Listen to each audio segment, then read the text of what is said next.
Previously on the PV show. There actually is an acceptable way that you have to pronounce your words when you are singing, and that is what is referred to as diction.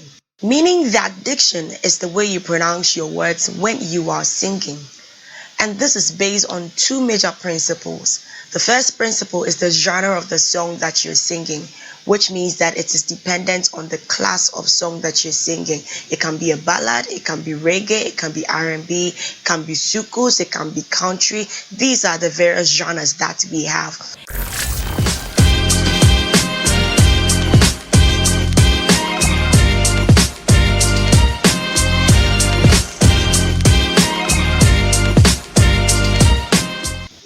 It's another beautiful edition of your perfect vocal show, the PV show, and I am your host, Alexandrah.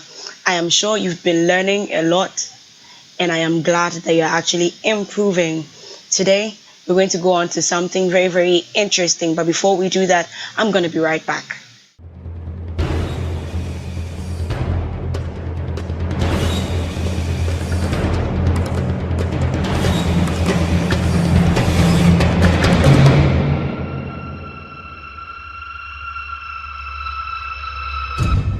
Today we're going to discuss vocal identities. Vocal identity is when you try to identify people that you sound like or share the same vocal identity with so that you can have vocal materials to fall on when you want to rehearse. Vocals can be identified on two bases. It can be identified on your frequency range and it can be identified on your tone. Now let's discuss frequency ranges. When vocals are being identified by your frequency range, it means that you are going to look for other artists or other vocalists whose pitch level are the same as yours. What does that mean?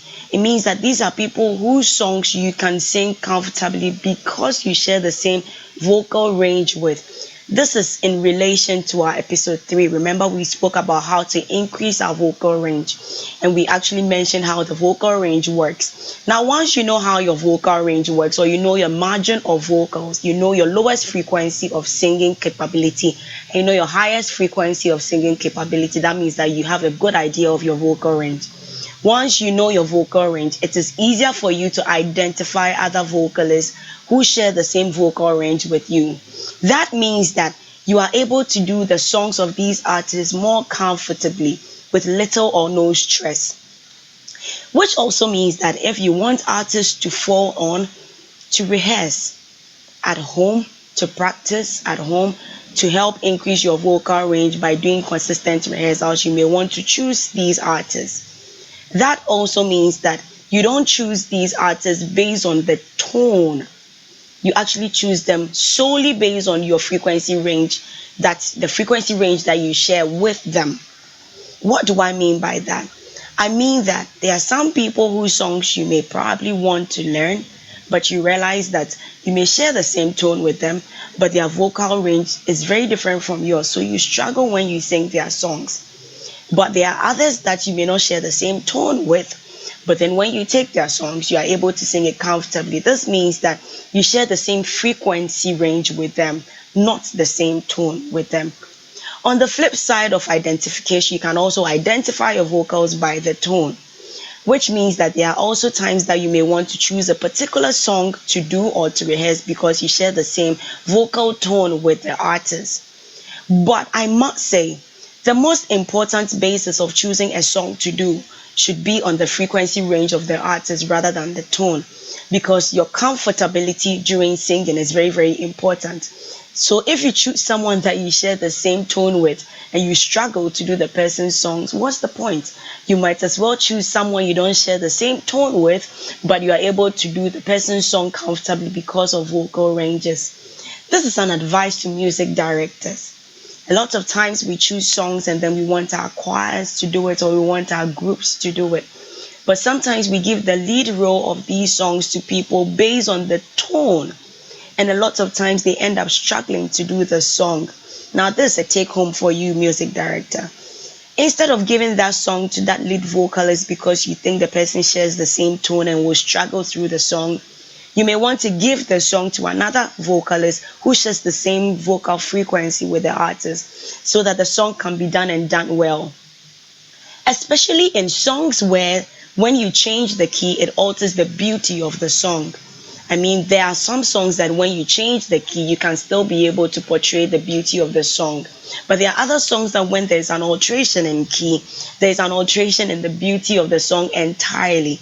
In songs like that, I will emphasize that you allow the person who is able to sing in the original key to do the song so that there's no stress in the song at all. Well, before I leave you, just take note. If you would want to practice songs by another artist, just to work on your vocal range, you may want to choose that artist you share the same vocal range with by choosing the person with the same frequencies.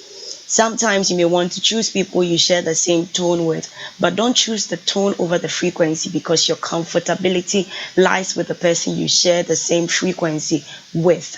And also, if you are given a song to lead by any music director or in any settings, if the song must be sung in the original key, ensure that you are able to do it with your vocal range. If not, toss it over and choose another song.